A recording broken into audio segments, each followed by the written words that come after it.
Este programa é uma produção independente. Todo conteúdo veiculado é de inteira responsabilidade de seus produtores e idealizadores.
(16h10) no dia 16 de julho de 2012. Começa aqui mais um Salutes, um programa que visa o resgate das medicinas tradicionais, a saber, a acupuntura, a medicina tibetana, a medicina ayurvédica e também as técnicas e as tecnologias de ponta para a qualidade de vida, o bem-estar e a saúde, obviamente. Hoje é o dia do comerciante, dia da terceira Constituição do Brasil, que foi promulgada em 1934, e dia do estado de Minas Gerais. Aliás, hoje tem uma batelada de cidades que faz aniversário hoje no estado de Minas Gerais. Nesse mesmo dia, em 1696, teve a fundação da cidade de Mariana, a primeira, aliás, daquele estado. Em 1950, a seleção brasileira de futebol perde a Copa do Mundo para o Uruguai, em pleno Maracanã, e foi um trauma isso para o futebol brasileiro. E em 2000, teve um falecimento importante no Rio de Janeiro, o escritor e jornalista brasileiro Barbosa Lima Sobrinho, da Academia Brasileira de Letras. E antes de vir aqui, eu estava passeando, navegando pelo Facebook e descobri que hoje é o dia dos homens. Então, os homens como nós, né, verdadeiros homens, parabéns a todos. Inclusive as mulheres estão falando assim, os homens maduros, parabéns, enquanto aos outros, né, espere o dia da criança. Bastante interessante e bem humorada a mensagem de algumas mulheres em relação ao dia da criança. Lucas e Letícia pilotando o nosso Twitter. Vamos à notícia do dia, meninos.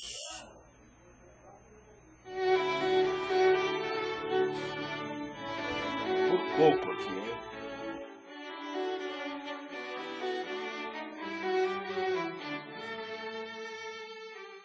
O altruísmo aumenta a massa cinzenta do cérebro.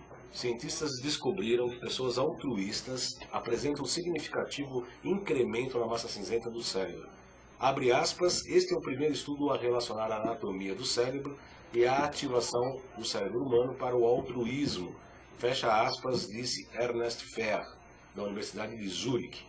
Os resultados sugerem que o desenvolvimento do altruísmo, através de um treinamento adequado ou práticas sociais, pode ocorrer através de mudanças na estrutura cerebral e das ativações neurais que identificamos em nosso estudo, disse ele.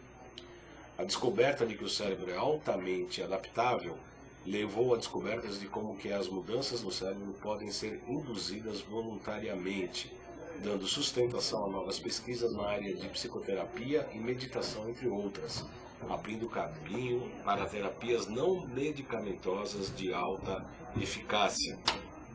Aliás, esse é um tema que nós temos tratado aqui, né? Inclusive como a meditação, o pensamento pode alterar até as cadeias de DNA, que até pouco tempo atrás era um absurdo, né? A gente corria o risco de ser queimado na fogueira, a exemplo de Joana d'Arc. Empatia e altruísmo. Pessoas com elevada empatia e capacidade de compreensão dos outros são mais altruístas. Por sua vez, a capacidade de compreender as perspectivas dos outros já havia sido previamente associada com a maior atividade em uma região do cérebro conhecida como junção temporoparietal. Fica abaixo da junção dos dois hemisférios do cérebro. Pois bem, vamos ao tema de hoje. Você sabe qual a diferença... Deixa eu entrar no chat, que eu ainda não entrei aqui. Esse computador hoje aqui está meio... precisando dar corda nele aqui. Deixa eu ver se eu consigo entrar no chat. Enquanto isso, eu vou fazendo a introdução do tema de hoje, que é a diferença entre tristeza e depressão. Depressão ou tristeza não é defeito de caráter ou de personalidade. Não é sinal de fraqueza, não é falta de força de vontade para superar dificuldades, e ninguém fica deprimido como punição por ter feito algo de ruim. Uma interpretação normalmente comum e, entretanto, errada. Sabe-se que a maioria das pessoas sentem tristeza e não é tarefa fácil enfrentá-la diante de alguns problemas na vida. Isso, entretanto, não é depressão. Se a tristeza impedir a vida normal das pessoas no dia a dia, estiver causando grande sofrimento, aí a coisa pode mudar de figura. Quando a tristeza perturba o estado de harmonia e equilíbrio do organismo, pode se cristalizar como doença e perda significativa da qualidade de vida.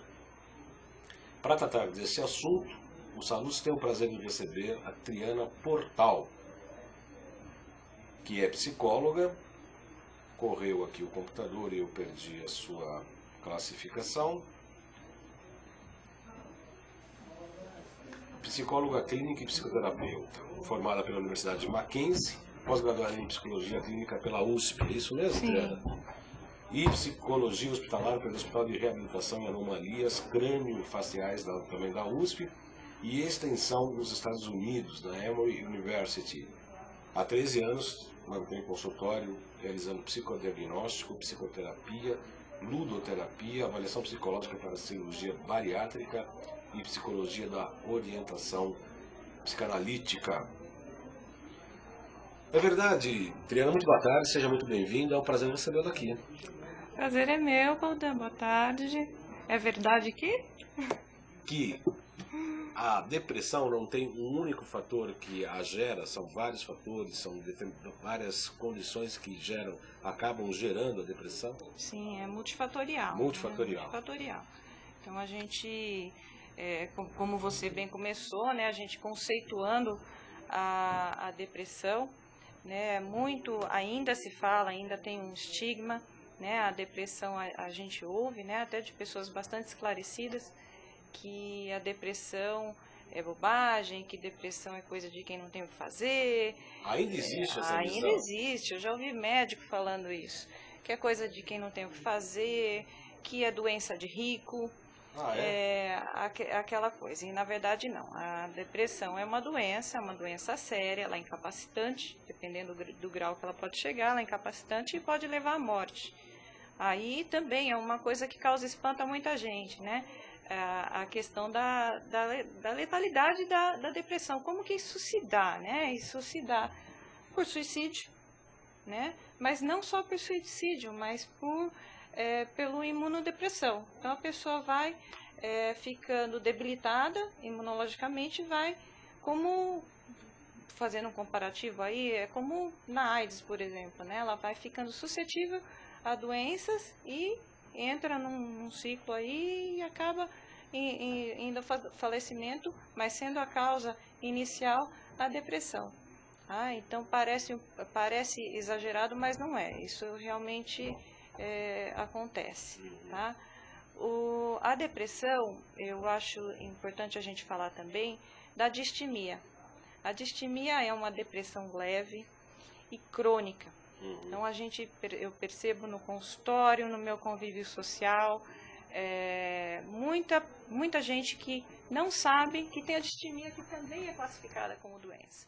Vamos devagar.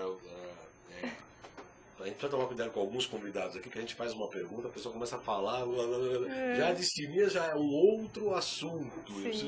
A Tiana, ela tá empolgada. Deixa eu falar primeiro aqui com os nossos internautas aqui.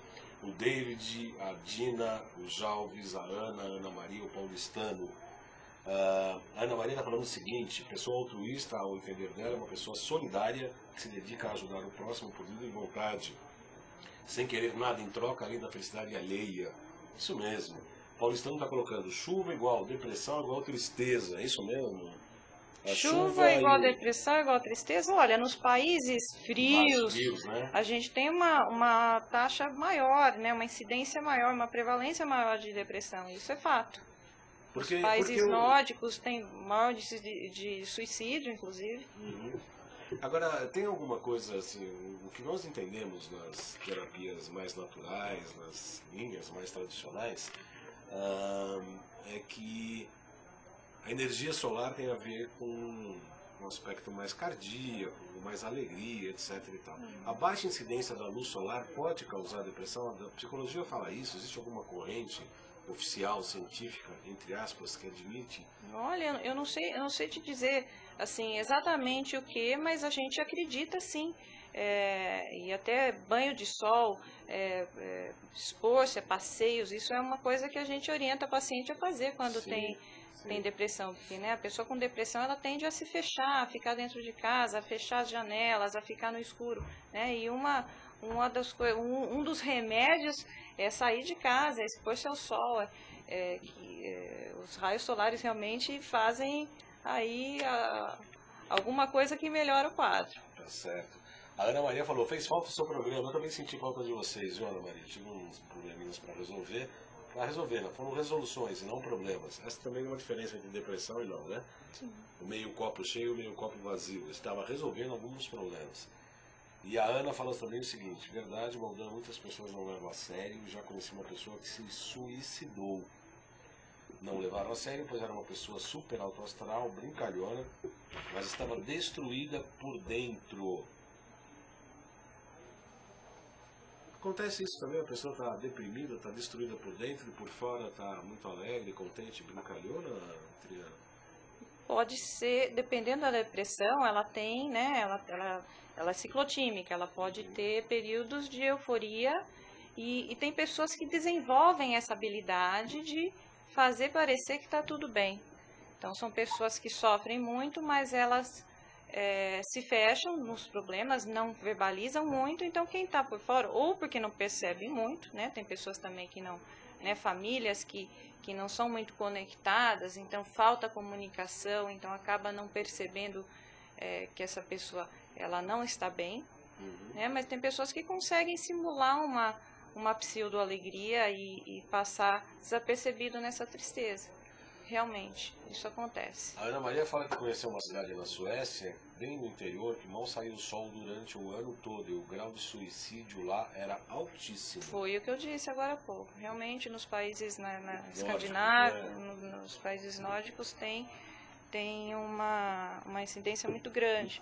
E eles falam até também de uma depressão sazonal, que ela se acentua nos períodos de maior de inverno, né, de maior frio e de menos luz, e a pessoa melhora nos meses mais quentes e mais claros. Nesse sentido aqui, a Ana está falando, eu prefiro o sol, o paulistano está falando que no frio ele fica triste, e o paulistano pergunta se a tristeza leva à depressão, ou a depressão leva à tristeza. Normalmente a tristeza pode levar à depressão, não é Sim. isso? Não é a depressão que leva à tristeza. A tristeza, na verdade, é um sintoma. Sim, né? A tristeza é um estado de espírito. A depressão já é uma doença. É um estado de espírito que difere da depressão, que ela já é uma coisa mais vamos dizer, mais elaborada, com mais... diferente de um estado de um pesar, por exemplo, né? Então a pessoa fica triste porque morreu um ente querido. Uma coisa objetiva. Uma coisa objetiva, pontual, né? Então eu tive uma decepção amorosa, uma separação, perdeu o emprego, está passando por dificuldade financeira, coisas do gênero. Então a pessoa está realmente passando por uma tristeza, às vezes até uma tristeza muito profunda, mas ela consegue manter as coisas na vida dela, enfim. Quando isso fica passa por muito tempo, né? Porque do pesar, a tristeza, ele tem as suas fases, mesmo o luto, né? Tem as fases, a pessoa depois, isso pode durar até 6 meses. Passado disso, a gente já começa a pensar na possibilidade de ter se instalado aí uma depressão. E o interessante é perceber também que muitas pessoas passam por períodos difíceis e aguentam ali firme e forte, e aí, depois que passou a tormenta, a depressão vem. Aí as pessoas questionam, falam, mas quando estava acontecendo tudo aquilo, toda aquela tormenta na tua vida, você estava lá firme e forte agora? Agora está tudo bem, já passou, está legal, e você está ruim agora? Por que isso acontece? Por quê? Então, assim, o corpo tirou toda, né, a cabeça, o corpo pôs toda a energia que tinha. Estresse, né? O estresse acumulado. Então, assim, tudo que a pessoa podia suportar, toda a resiliência dela foi investida ali naquela coisa de sobrevivência, e aí ela cai na exaustão. E nessa exaustão aí pode vir a depressão. Ela pode aparecer num momento em que a pessoa supostamente estaria bem. Eu acho que para explicar um pouco isso, se você me permite, Triana, eu acho que a gente pode falar um pouco sobre a questão do estresse. É que quando o corpo ele tem uma ameaça, e no caso aí, essa tristeza por conta de umas situações a gente pode fazer uma analogia de uma situação de estresse como uma situação de estresse, de tristeza, o corpo tem que reagir, né? Tem que ter na hora adrenalina, tem que ter adrenalina, o córtex do rim é bastante exigido, o córtex cerebral também é bastante exigido. Quer dizer, quando passa tudo isso, que tem aquele relaxamento, todas essas estruturas que estavam hiperativas, elas tendem a voltar ao normal. Quando elas voltam ao normal, normalmente gera esse estresse, essa queda de neurotransmissores e tal, que isso também, eu imagino, a gente precisaria conversar talvez com os médicos, inclusive antroposóficos, tem linhas aí de tratamento naturais, terapêuticos, assim como tem também as drogas alopáticas, no sentido de ajudar nessa recuperação desse organismo. Sim. Eu acho que eu vejo um pouco por aí. A Ana Maria ela perguntou um negócio aqui, eu perguntei para ela não respondeu, mas eu gostaria que você respondesse antes de eu terminar de perguntar aqui, Ana, que é o seguinte: se uma pessoa pensa, essa pessoa pensa ou ela fala? Isso que eu precisaria explicar um pouco melhor, Ana, por favor. Se ela pensa em suicídio, imagina isso. Isso pode ser preocupante, isso pode vir a se concretizar. Sim, a ideação suicida é um dos sintomas, vamos dizer, uma das questões que a gente já classifica dentro da depressão maior, que seria a depressão grave. Então, uma depressão leve, ela não chega a ter ideação suicida. A ideação suicida vem geral, também na depressão pós-parto. Então, a pessoa já está num nível, vamos dizer, alto de tristeza para chegar a ter a ideação suicida. E mais perigoso é a pessoa que não anuncia. Que isso que eu vejo, porque a pessoa que se suicida não vai ficar falando, sim, né? Eu nunca vi isso. Tem muita gente que fica ameaçando, é aquele que mais quer chamar atenção. Chamar atenção. Né? Talvez isso daí ofereça menos risco, seria isso ou não? Menos risco. Também a gente tem que ficar atento, né? Porque aquele fala uma hora, faz também, né? Mas geralmente o suicida ele é muito quieto, né? A coisa acontece quando ninguém espera. Então ele não chama atenção para essa questão, né? Não é uma forma de atrair atenção para si. Ele realmente tem aí esse drive, essa coisa e acaba acontecendo. É importante, sim, atentar essa pessoa que tem esse tipo de desejo. Quando eu fiz a minha pós em psicopatologia, a briga com o DSM-4, que é a Classificação Internacional das Doenças, era um pouco em relação ao que você se referiu agora há pouco, sobre as depressões leves, as depressões mais altas, os níveis de depressão, por conta de quantas vezes a pessoa chora num dia, de quantas vezes a pessoa tem horas de insônia. É uma tentativa no meu modo de entender, no meu humilde modo de entender, de tentar classificar, de padronizar o ser humano, como a medicina alopática, de uma certa maneira, de tentar classificar o ser humano em determinados quadradinhos, né, para eu poder entender o que está acontecendo e tentar ajudar. Isso geralmente não dá para pegar muito bom resultado, mas essa é uma opinião minha particular. Eu gostaria de saber da sua opinião, Triana, como é que se diferencia, aí sim depois a gente vai discutir a distimia, mas vamos falar em depressão, quantos níveis hoje a ciência admite, como é que se trata cada um deles, se tem algum tipo de orientação psicológica no seu consultório para tratamento de cada um desses níveis? Olha, os níveis, né, como eu ia falando, tá, a depressão maior, que seria a depressão grave, né, ela tem que, para ela ser diagnosticada, vamos dizer, posta no papel, conforme DSM, CID e tudo isso, Sim. ela tem que ter no mínimo 5, vamos dizer aí, 5 quesitos, né? Quesitos. que seria, né, a ideação suicida um deles, né, a questão de sentir-se incapaz na maior parte do tempo, a anedonia, né, a falta de vontade de fazer as coisas que antes a pessoa tinha muito prazer em fazer, cansaço, né, então aquela fadiga constante, os distúrbios alimentares, então algumas pessoas ficam inapetentes, outras passam a comer além da conta, né, os distúrbios do sono, então, ou dorme demais, mas a insônia, e é aquela insônia que depois a pessoa tem o sono diurno, né, então daí a pessoa fica se carregando, né, para o trabalho, para o que tiver que fazer, porque está, logicamente, estressada, assim, com privação de sono, né, então isso seria... Essa é a depressão alta. Uma depressão alta. Temos a depressão pós-parto, né, que é tida como uma coisa, vamos dizer, pontual, né, a depressão leve,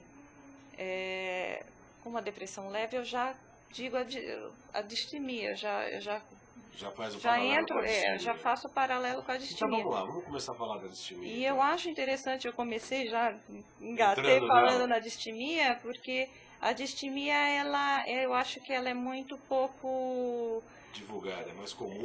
não um pouco divulgada, mas não se dá muita atenção à distimia, porque a distimia ela não chega a incapacitar a pessoa. Então a pessoa vive, é crônica, é uma depressão crônica, né, e leve. Então a pessoa ela não para de trabalhar, ela não vai perder o emprego, ela, como na depressão maior, alta, pode acontecer. Na distimia é aquela pessoa que é aquela pessoa pessimista, aquela pessoa cansada, aquela pessoa que não tem vontade de fazer nada, mal-humorada. Então as pessoas veem aquela pessoa como uma pessoa chata, como uma pessoa de mal com a vida, mas na verdade é uma pessoa que sofre. E é uma coisa que se arrasta, né? E por que isso se dá, né? A gente começou a falar sobre isso, acabou saindo um pouco, né? As causas disso. Então, pode ser causa genética, que já vem de familiar, genética, talvez genética mesmo, mas também de aprendizado de família. Então, se você vem de uma família triste, já uma família distímica, né? Então, o modelo que você vê, um modelo triste, um modelo para baixo, um modelo escuro, você acaba aprendendo e se tornando um pouco disso. Questões nutricionais, né? Hoje em dia é muito importante a gente pensar que o nosso organismo às vezes fica intoxicado pela forma com que a gente vive, que a gente se alimenta, o tanto de remédio que a gente toma para tudo, né? O tipo de vida, o nosso dia a dia, a correria, essa loucura, a cobrança pela perfeição, né, das pessoas, então eu tenho sempre que ser muito bom. Então, isso... Agora, Triana, pelo que você está dizendo, né, de uma maneira genérica, geral, quer dizer, a pessoa tem insônia, tem muita preocupação, mau humor, se alimenta mal, grande parte das pessoas está um pouco assim, não está não? Hoje, o que, uns 80%, 90%? Sim, 80%. E a gente tem muita gente deprimida também, né? Assim, a gente tem falado aqui, normalmente, que a sociedade está doente. As pessoas estão doentes, a sociedade está doente de uma maneira ampla, geral e restrita.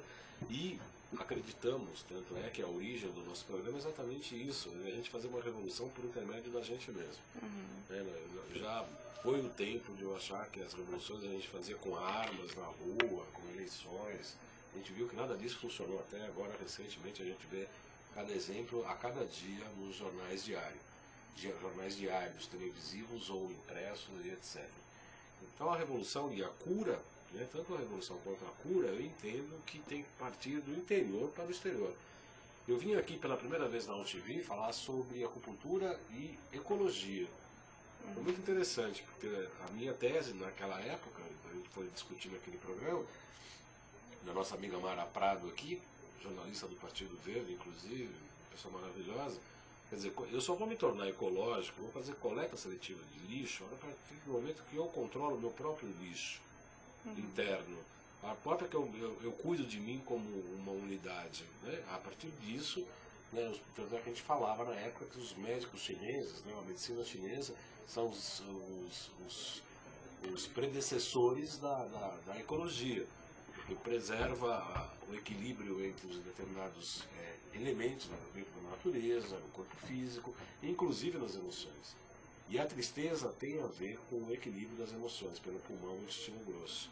Quer dizer, a gente tem que e assim, ninguém vai num enterro ou tem uma notícia triste e ficar rindo como aquele personagem do Batman lá, que só ria, né? Coringa. O Coringa. Quer dizer, o cara desse é um idiota, né? Um psicopata, ele é uma pessoa doente. Ou que fica contando piada em velório. Quer dizer, a gente tem esse tipo de comportamento. E, no entanto, 90% das pessoas, ou 80%, seja lá qual for esse número, estão com essa história de distimia que você está colocando no quadro, que é bastante comum aí. A minha pergunta é, as pessoas têm ciência disso? Te procuram para se tratar de distimia? Não, na verdade é um termo, né, um termo técnico, mas as pessoas, elas confundem muito também, né, uma coisa que a gente não falou, depressão. Então tem gente que toda hora está com depressão, e na verdade é aquela pessoa que está num estado de humor triste. Ah, estou com depressão, e aquela pessoa não está com depressão. E muitas pessoas que estão realmente deprimidas, clinicamente deprimidas, não têm noção disso, não percebem, a família não percebe.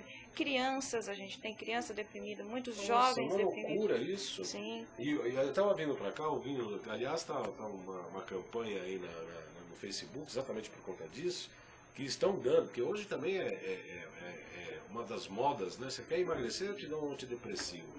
Você não está dormindo, te dá antidepressivo. Antidepressivo para agora, tudo, até para déficit de atenção em criança, estão dando antidepressivo para crianças de 5 anos. Quando tiverem com 40, vão tomando o quê? Petróleo, gasolina de avião na veia, né? Para poder... Muita criança tomando Ritalina. É um absurdo. Um absurdo amplo, total e restrito. A Ana Maria colocou uma frase aqui interessante. É seguro quando o mundo o aplaude, mas é fragilíssimo nos tempos das vaias. Aprende ferramentas para lidar com o sucesso, mas não tem instrumento para lidar com os fracassos. Aí perguntei de quem é a frase, ela falou que é do Augusto Cury, do livro Mentes Brilhantes, Mentes Treinadas. A Ana Maria perguntou se distimia um tipo de depressão crônica, né? Você já está falando isso um pouco aqui, eu acho que está claro isso.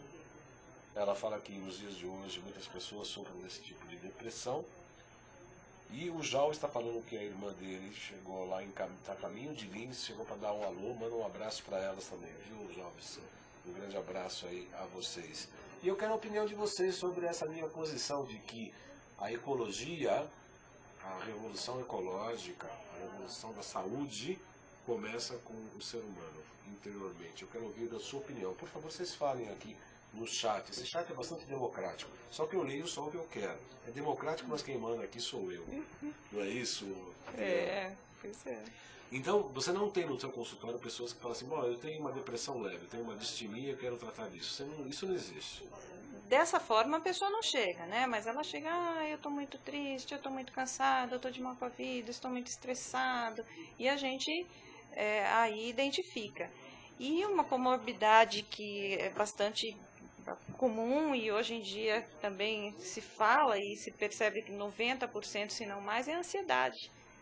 Então a ansiedade ela caminha junto com a depressão, muitas vezes, e a ansiedade ela também debilita a pessoa de uma forma assim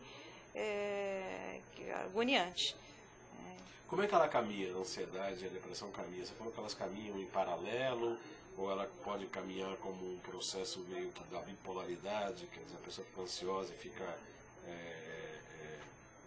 desanimada, ou ela acha que tem que tudo resolver na hora. Como é que você faz essa ligação que você fez agora sobre a ansiedade e a depressão? Olha, como que eu ligaria isso? Uhum. Todas as depressões, mesmo as maiores e mesmo as leves, né, sempre tem sempre não, na maioria das vezes eu arrisco dizer isso, tá? Que a ansiedade está presente. Por quê? Pelo nosso estilo de vida, e volto a dizer, né? Então a gente tem muita cobrança, né? Então você imagina uma pessoa distímica, uma pessoa que ela já tem um padrão deprimido, depressivo, leve, e ela tem toda aquela cobrança, né? Então a ansiedade dela vai lá em cima. Eu preciso me sair bem no trabalho, eu preciso estar pronta para a festa, eu preciso levar meus filhos no colégio, mas eu estou morrendo de sono, eu preciso dar atenção para minha esposa ou para o meu marido, e a ansiedade vem da própria vivência do dia a dia, né? De tudo e tudo muito rápido, né? Hoje em dia a gente não tem tempo para digerir as coisas, para pensar, tem muita coisa, muito estímulo, então isso traz muita ansiedade. É uma coisa interessante que você está acabando de dizer, Triana, porque a gente vive numa sociedade que, como você mesmo disse, por alguns padrões, os padrões sociais, os ditames da moda, os ditames da sociedade de consumo, os ditames da medicação. Teve uma época aí não era o Frontal, tinha um outro, não é também o Lexotan, que é uma droga da alegria, como é que chamava? O Prozac. Prozac. A fluoxetina. A fluoxetina. Virou, né? Quanto você está tomando de Prozac? Está tomando tantas miligramas. Era uma conversa Sim, e agora o Rivotril, né? O Rivotril, que é o remédio mais vendido no Brasil, né? Pois todo mundo, para dormir, toma Rivotril. Pois é, quantas gotas você está tomando, quantas gotas você não está tomando, etc. Quer dizer, então, se criou um padrão em que as pessoas vivam dentro de uma expectativa de criar determinadas, se atingir determinados patamares, né? Sei lá quais são os referenciais para tudo isso, a pessoa acaba se tornando ansiosa, ela acaba se tornando depressiva, ela acaba se comparar com alguns pares, que as pessoas têm um pouco mais de sucesso em outras áreas ou não. Quer dizer, a realização do ser enquanto pessoa, enquanto ser humano, etc., parece que está ficando para trás, num momento como hoje, que deveria estar na frente. Sim, acho que tem um pouco com a frase, né, do Augusto Cury, né, as pessoas estão preparadas, têm sucesso, sucesso, sucesso, mas elas não estão preparadas para lidar com o fracasso. E a depressão no adolescente vem muito disso, né, ele tem que, aquela pressão, né, para ser uma pessoa bem-sucedida, para entrar na faculdade, para ser o melhor, para ser o mais bonito, para ser o mais bacana, para ser o mais popular e tudo isso, né? E os parâmetros, né? Porque hoje em dia também a questão da cosmética, né? Então os pais vão chegando muito perto dos filhos, então cobra da pessoa de crescer e ser adulto, né? E quem cobra, na verdade, tem um comportamento de querer ser mais jovem, então vai aproximando muito, né? Isso tudo causa um turbilhão, uma ansiedade, né, na cabeça do jovem que realmente é muito complicado. A Ana falou assim, nós somos a sociedade. Exatamente, Ana. Por isso que nós somos a sociedade, nós só vamos mudar esse quadro a partir que a gente mudar esses padrões que a sociedade, de uma maneira geral, com meios de comunicação, com as empresas e com esse consumo exacerbado, né, a gente está produzindo cada vez mais carros, estão consumindo cada vez mais petróleo, e o planeta não está suportando. A gente está acabando com o planeta, achando que a gente vai virar E não é isso. O mundo e a alegria, a felicidade e a realização não é isso. O Jalvo está perguntando uma coisa interessante aqui. Se as pessoas sensitivas podem ser confundidas com depressão. Sensitivas? Sensitivas em que talvez mais sensíveis, talvez, não. Intuitivas, talvez. Intuitivas. Jalves, faz essa pergunta melhor aqui, por favor. Ele fala o seguinte também, os mais velhos apresentaram mais queixas físicas, enquanto os mais novos queixas mentais apresentam, né? Jovens, faz uma questão um pouco mais elaborada, por favor, que você está chamando de pessoas sensitivas. Eu acho que as pessoas intuitivas, né, não sei se é isso que ele quis dizer, mas as pessoas mais intuitivas são pessoas que se atentam mais às emoções, que mergulham mais nos próprios sentimentos, né, observam mais o outro. Isso né? tem a depressão? Isso sim, né? Se você passa a questionar, se você é uma pessoa mais questionadora do mundo e das coisas, você acaba ficando mais triste, porque você vê que tem muita coisa errada, que é o que você está falando, né? Tá muita coisa em desacordo, né? Onde a gente vai parar, né? Que bagunça é essa toda? Então a pessoa mais introspectiva, intuitiva, e que digere essas coisas, ou pensa muito a respeito disso, ela tende sim a ser mais deprimidos. Né? Os grandes filósofos, os existencialistas eram muito deprimidos, né? Se a gente, os parnasianos, se a gente analisar, né, essa literatura e essas pessoas, elas tinham aí, né, toda uma coisa negra dentro de si, mas na verdade é uma forma de leitura, né, do mundo e das coisas de uma forma mais cândida, mais real. Ele está se referindo à mediunidade.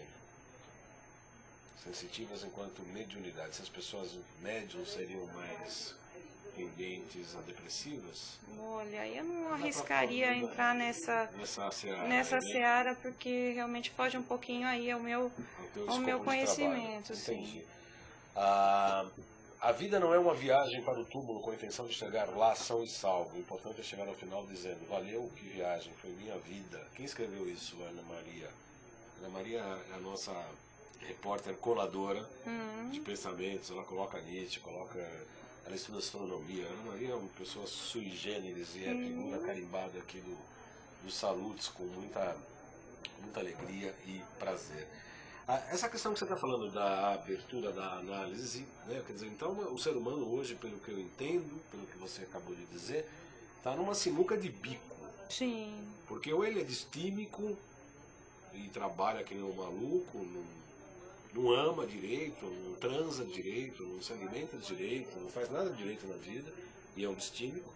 Ou ele abre a cabeça e percebe as coisas e aí se deprime. E essas são as dois caminhos da humanidade? Olha, tem pessoas que conseguem, né, dar aí uma pirueta e ir para um outro caminho, e muitas vezes essas pessoas são mal interpretadas até, né, são pessoas que fazem escolhas e decisões e que navegam contra a maré e vão para outros caminhos e conseguem ser felizes dessa maneira, né, mas se a gente se encaixar no modelo que espera-se da pessoa hoje em dia, né, de fazer isso tudo dessa forma, a gente está pego mesmo.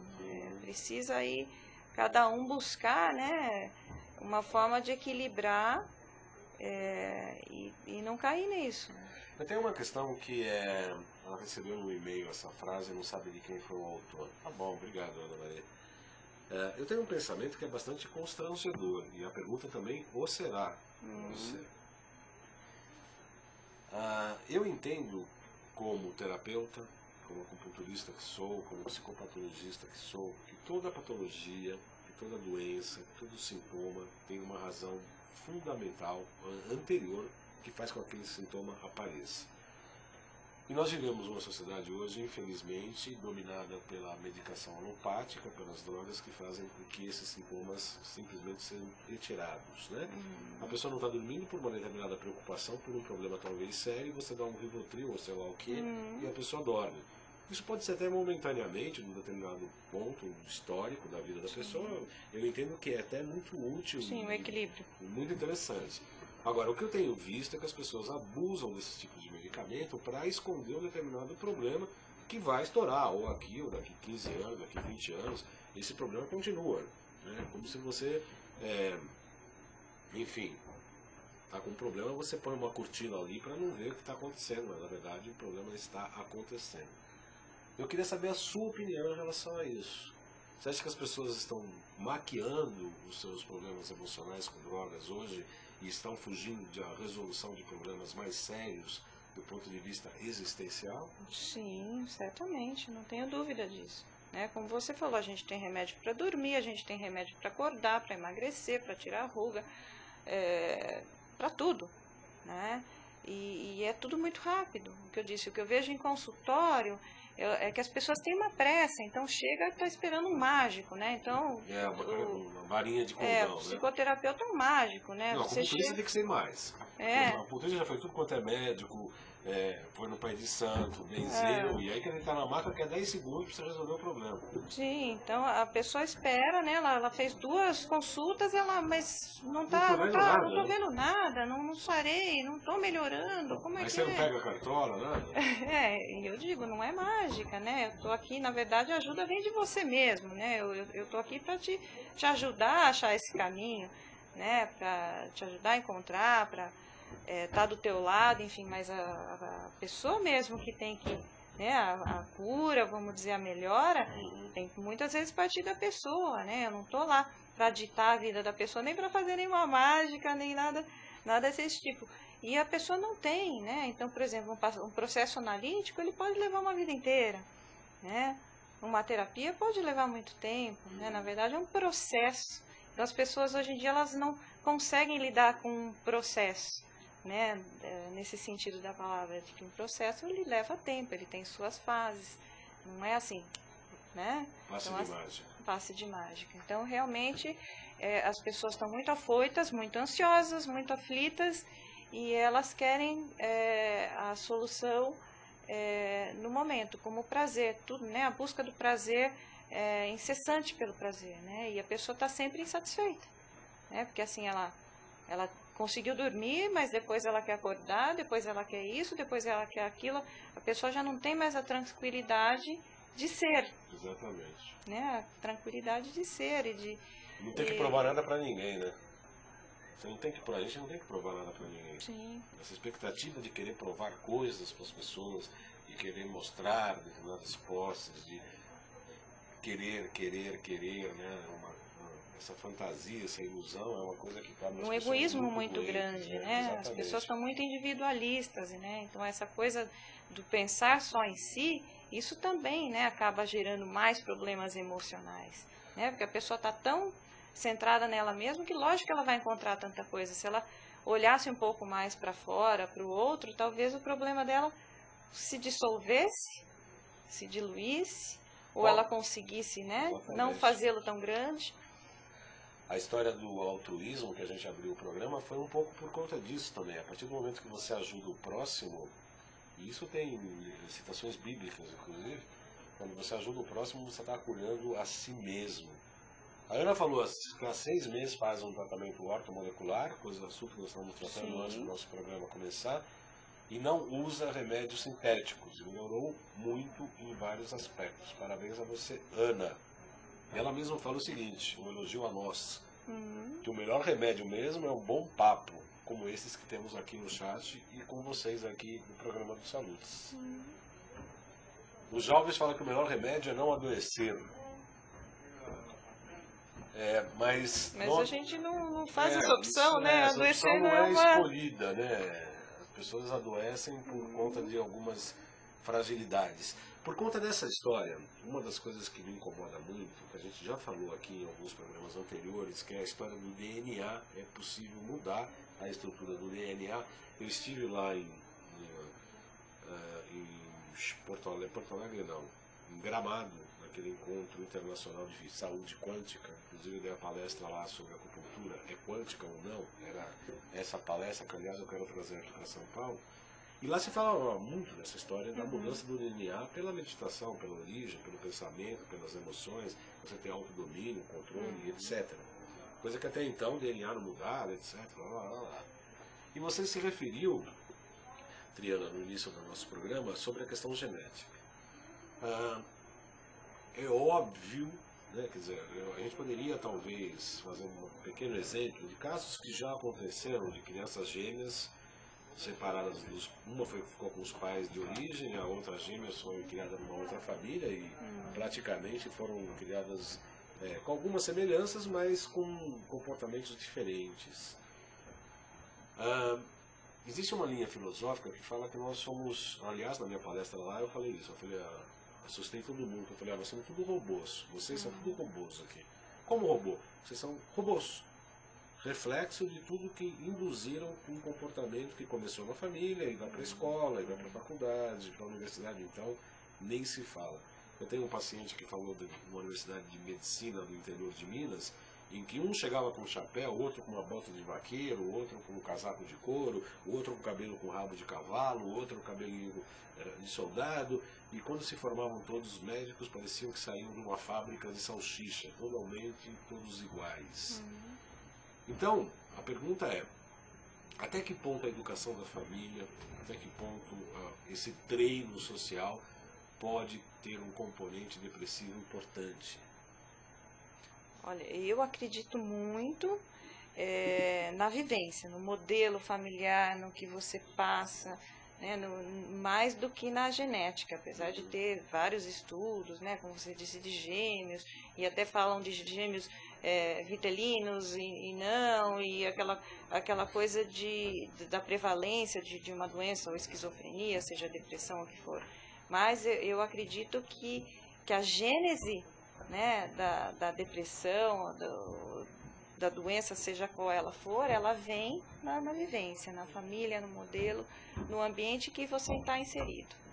Eu acho que se eu tivesse que falar agora, eu diria que 90% é uma coisa que vai se construindo, né, através dos anos, e a gente se torna o que é pelo modelo, pelas vivências, e pelo que a gente passou. Eu acredito mais nisso do que na genética, sim. Antes de começarmos o programa, estava batendo um papo aqui bastante interessante com a Adriana, antes de começar o programa, e ela me perguntava como é que a acupuntura trata a depressão. A medicina chinesa trata a depressão por conta da psicopatologia, a imunografia foi a acupuntura e depressão. Então nós integramos, Triana, nós entendemos que existem 5 elementos no cosmos, na criação do cosmos e na criação do homem. Né? Fogo, metal, água, terra e madeira. E cada um deles tem um órgão e uma víscera. Então, a depressão, de uma maneira, a tristeza de uma maneira geral, e a depressão, ela tem um quadro energético em que o metal é muito alto, é pulmão, intestino grosso. Faz sentido os poetas parnasianos, né, que faziam aquela ode à depressão, à tristeza, ao amor romântico, que nunca dava certo, etc., morriam todos tuberculosos. Né? Então, é o metal alto, pulmão, intestino grosso bastante alto, a alegria, coração, intestino delgado, fraco, baixo, e basicamente isso. O rim insuficiente, o rim é o medo, o rim insuficiente é o medo. Então você tem uma série de tratamentos para que você possa equalizar, não tratando o rim diretamente, porque se você tratar o rim, você dá decisão, porque a pessoa medrosa é indecisa, mas a pessoa com decisão, se ela está deprimida, ela se mata. Então a gente não trata o rim primeiro, a gente primeiro abaixa a tristeza, aumenta a alegria, depois começa a dar a decisão. É um processo, como você mesmo sabe no seu trabalho, na acupuntura é parecido, é um processo em que você vai equilibrando energeticamente, inclusive com dicas dietéticas, mudanças de sabores alimentares, para que esses órgãos possam reagir. A medicina chinesa entende que cada órgão e cada víscera representa também uma emoção. Então, por essa linha de interpretar o funcionamento orgânico segundo as emoções, a gente consegue trabalhar com a medicina chinesa, com a dietética, no sentido de mudar esse quadro em geral. Muito interessante. Interessante, né? Interessantíssimo. Interessante. O Jalves pergunta se terapia de vidas passadas ou a regressão pode ajudar a tratamento da depressão. Olha, eu não trabalho diretamente com isso, mas eu, assim, aqui já arrisco dizer também que tudo tem que ser planejado num tratamento, né? Então, como você disse, se você dá decisão para uma pessoa deprimida, ela vai lá e se suicida. Né? Então, essa terapia de vidas passadas, enfim, dependendo do que ela vier disso aí, pode deixar a pessoa mais atormentada ou pode resolver o problema, ou pode deixar a pessoa mais doente ainda, né? A Ana Maria escreve uma frase do Sêneca bastante interessante: apresta-te a viver bem e pensa que a cada dia é por si só uma vida. Bela frase, e é verdade. E ela também coloca que, na opinião dela, que o que cura a depressão é entrarmos em contatos com nós mesmos, tirar tudo do armário, da memória, e organizá-lo novamente. Você acha que isso pode ajudar no processo terapêutico, você retirar todas as suas memórias, os seus problemas internos e reorganizá-los? Mas esse é o trabalho, mas para chegar lá não é tão simples assim. Não é, não é tão simples assim. Tem a gente às vezes quer, às vezes, mas não vai, não consegue. As coisas mais difíceis são, as coisas mais graves são as mais difíceis da gente pôr para fora e da gente trabalhar e digerir e reprocessar, enfim.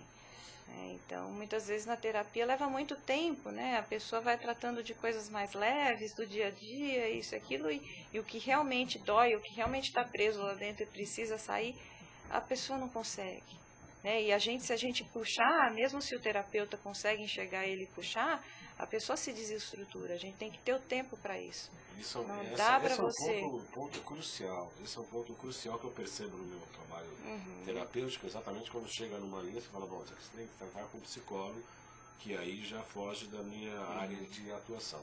Como você avalia que se você retirar porque às vezes tem algumas linhas terapêuticas que falam, não, tem que tirar esse trauma, tem que resolver isso. Tá bom, se você tira isso, aquilo ali está segurando um edifício, aí você tira aquilo e não coloca nada no lugar. Sim, isso é perigoso? É perigosíssimo, é perigosíssimo.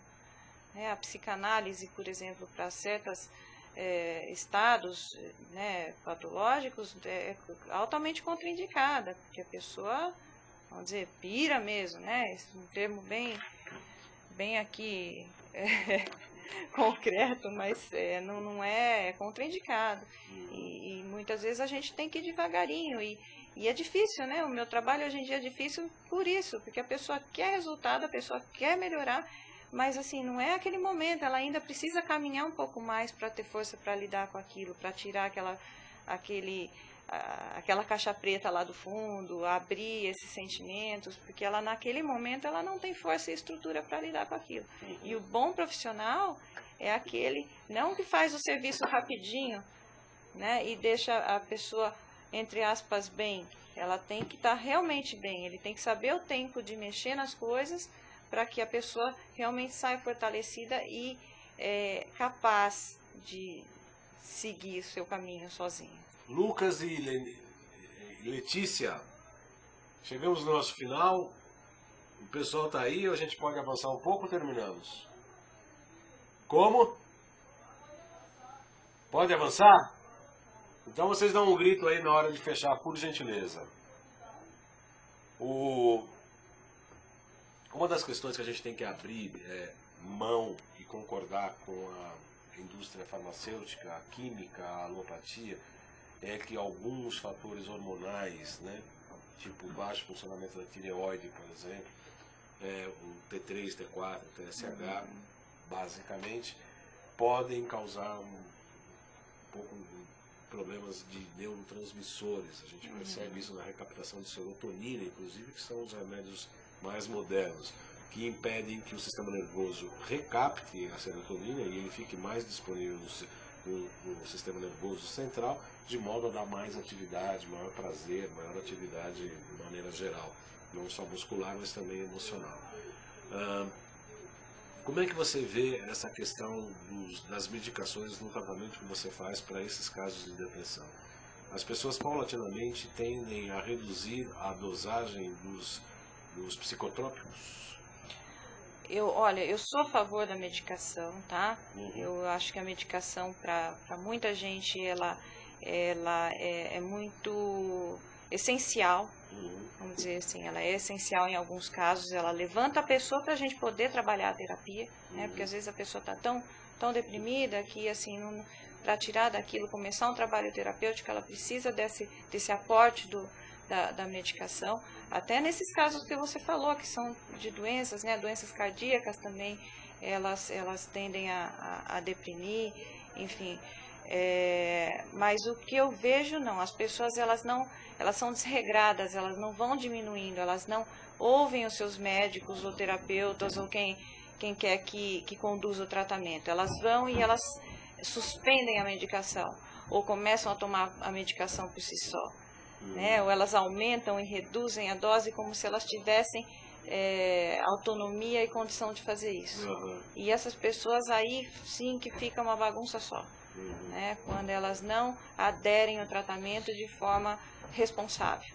Então, se elas vão reduzindo a medicação, as que são mais obedientes a seus médicos e a pessoa responsável pelo tratamento consegue fazer isso. Mas, de forma geral, a pessoa ela bagunça o seu psiquismo, a sua cabeça, a sua neurotransmissão, a química cerebral, porque a pessoa começa a tomar, começa de novo, toma na hora errada, toma na quantidade errada. É isso que eu percebo na prática. Particularmente falando, tive uma depressão do nada e fiz uso de medicamento, agora já não mais. Por isso achei a terapia fundamental. Ela está fazendo terapia, Ana Maria, há 6 meses e ela acha que está fazendo muito bem. Jalves pergunta se o orgulho é a causa primeira da depressão. Orgulho. Não vê como orgulho? Não vejo. O orgulho impede a pessoa de procurar tratamento, de melhorar, de perceber as suas fragilidades e os seus problemas, mas não como causa. Eu estou entrevistando aqui no Salutos de hoje a Triana Portal, que é psicóloga com especializações variadas. Triana, eu gostaria que você deixasse os contatos das pessoas que quiserem entrar em contato com você, site, telefone, o que você sugere? Eu vou deixar o site, o meu site é o www.trianaportal.com.br. Eu estou no Facebook, no Twitter também. Facebook, qual que é? Pelo teu nome, né? Meu nome, Triana Portal, é com T de Tereza, Triana Portal. E mais uma vez o site é o www.trianaportal.com.br. Então o site trianaportal.com.br, o Facebook Triana Portal. Eu convido também os internautas a entrarem também no meu Facebook, João Carlos Baldan, pelo nome por extenso.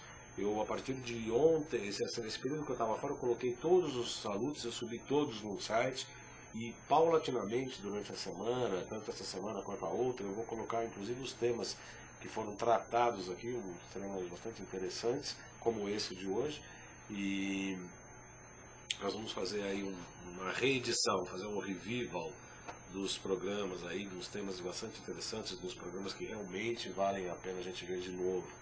Aliás, um dos planos é escrever um pouco, meio crônica, meio livro, falando um pouco das algumas entrevistas aqui que foram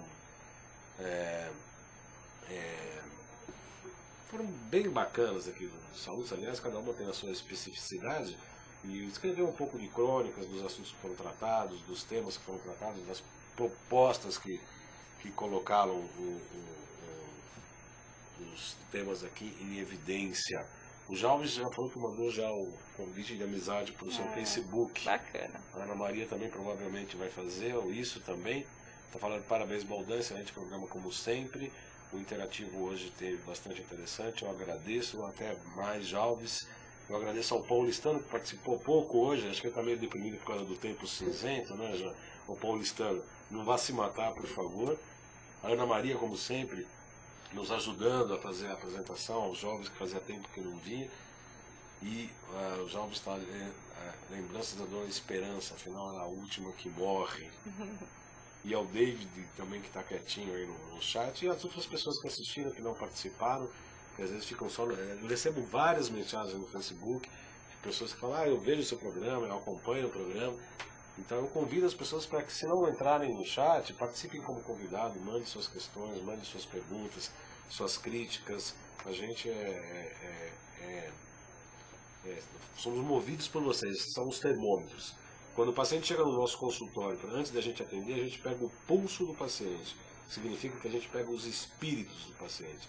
A gente pega os órgãos e a energia do paciente para poder saber o que temos que fazer.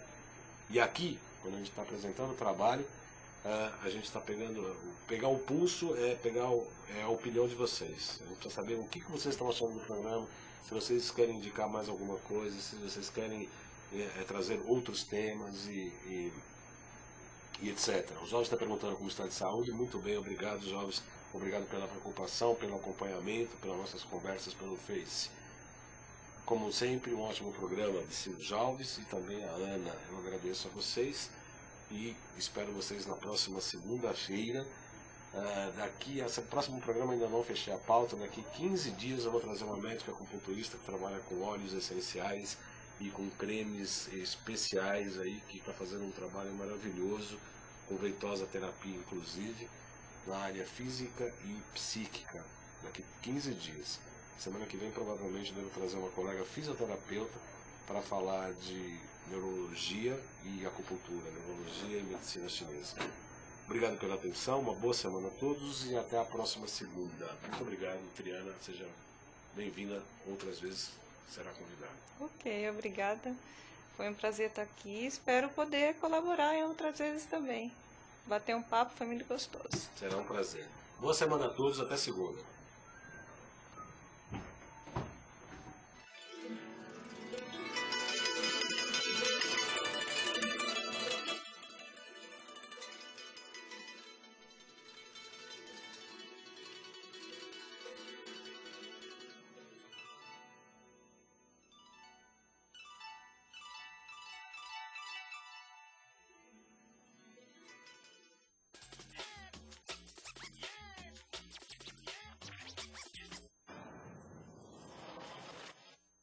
Padilhão, manda um cervejão. A gente precisava fazer esse conceito do ão bombar, né? Então, pô, como é que a gente faz